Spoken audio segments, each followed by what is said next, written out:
Nandara, today was 6 p.m. was the deadline when Etihad was supposed to give, when lenders were supposed to get the final bids. Now we're given to understand that Etihad has finally submitted its bid for Jet Airways. Give us more details. What are you picking up so far? When will these bids be opened? First up, Ruchi, thanks so much for the introduction. It's always flattering to get compliments, even if it's on live television. I hope I'm not blushing too much.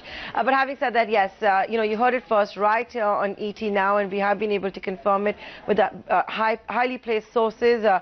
Etihad Airways, an existing equity partner at Jet Airways, the 24% stake, seems to be very interested in being the white knight for India's oldest private airline, has submitted a binding bid minutes ahead of the 6 p.m. deadline. The entire Etihad top leadership, in fact, is in the city of Mumbai, have been regularly in touch with SBI Caps, which has been leading that sale process.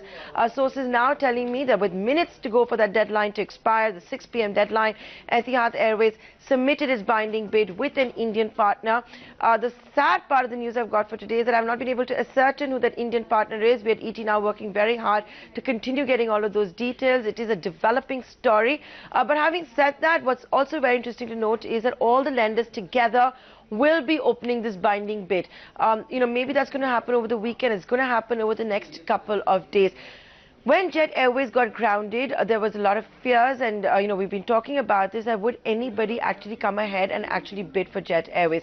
It has turned out that only the existing equity partner has done so.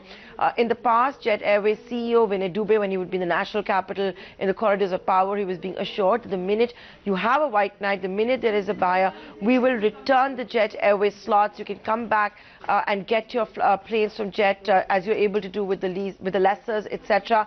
The anticipation is that in case and ever if Jet Airways is revived, it's going to be a much smaller Jet Airways. It can't be the Jet Airways with about 120 planes. It'll be a much leaner, meaner Jet Airways, 30 planes, maybe even less than that. So let's see what Etihad has bid. Etihad had a lot at stake, not just his 24% stake in the airline, but don't forget that Etihad was also a 51% owner of Jet Privilege. Last time round, when Jet Privilege was valued, it was at $1.2 billion. So it was looking at a write-down of the airline as well as this loyalty program. Without an airline, what's the point of having a privilege program, right? So a lot at stake for Etihad. It has found an Indian partner. Who is the Indian partner? Well, in the past, its name has done the rounds with India's very own sovereign wealth fund, NIIF. We don't know if it's NIIF or whether it's an industrialist or a corporate or anybody who's still already in the aviation business who's been able to submit this binding bid in partnership with Etihad. Now, Rajesh Kumar had alluded to this. Rajesh Kumar is the top boss of SBI. So when my colleague Ishita Guha in Mumbai was interviewing him after the earnings, she did ask for an update on Jet. That was around 3 p.m. and she was told at that time that unsolicited bids are in, but they're expecting one big binding bid. It turns out it's Etihad. We understand there are two other bids that have been submitted. We've not been able to ascertain the nature of the bids or the identification of the bidders.